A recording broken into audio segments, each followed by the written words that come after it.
নমস্কার বন্ধুরা, Rina's cooking with নেচারে আপনাদের সবাইকে স্বাগত। চলে এসেছি আজকে রেসিপি নিয়ে।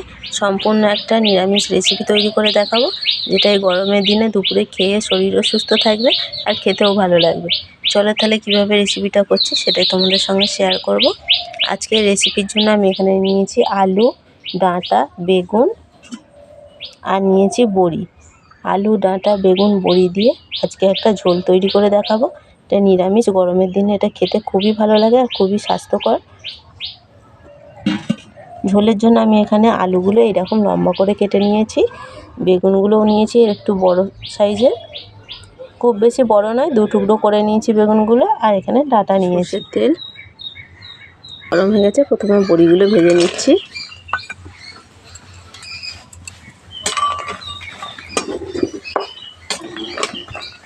বড়িগুলো একটু লাল লাল করে ভেজে নিতে হবে। বড়িগুলো ভাজা হয়ে গেছে, বড়িটা তুলে নিচ্ছি। কেটে রাখা বেগুনগুলো ভেজে নিচ্ছি। অল্প দিচ্ছি হলুদ,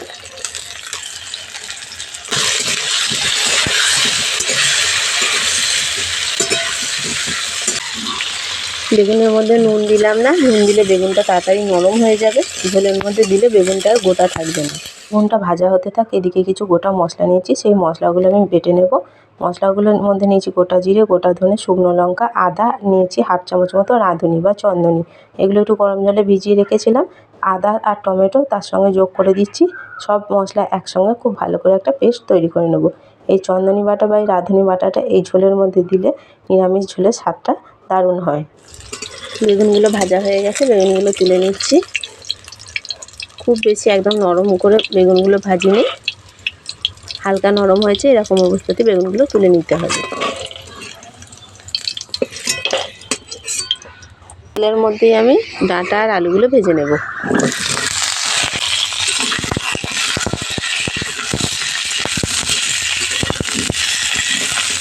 দিচ্ছি হলুদ, স্বাদ মতো দিচ্ছি নুন হলুদ দিয়েও ভালো করে একটু ভেজে নেব। ডাঁটা আর আলু ভালো করে ভেজে নিয়েছি, পরিমাণ মতো দিচ্ছি জল।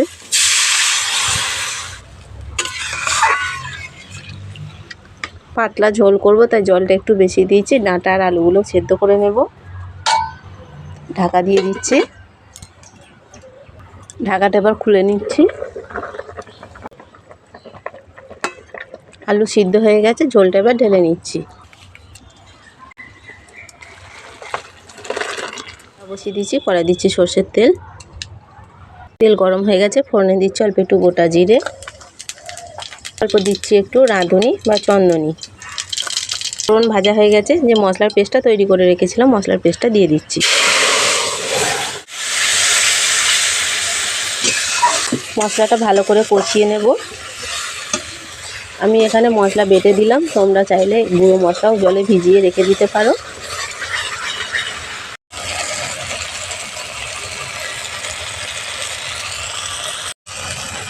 মশলা খুব ভালো করে কষিয়ে নিয়েছি, মশলা থেকে তেল ছেড়ে গেছে।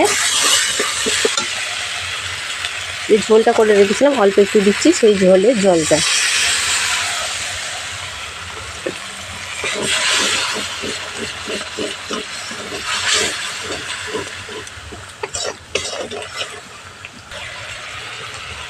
মশলা কষিয়ে নিয়েছি, ঝোলটা ঢেলে দিচ্ছি।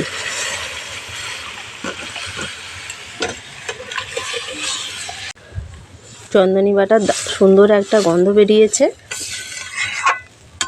এই নিরামিষ ঝোলটাতে চন্দনী বাটাটা অবশ্যই দেবেন। এটা একটু ফুটিয়ে নেব 2 মিনিট। বেগুন বড়ি দিয়ে ঝোলের সঙ্গে 2 মিনিট খুব ভালো করে ফুটিয়ে নিয়েছি। নামানোর আগে অল্প দিচ্ছি একটু গরম মশলার গুঁড়ো।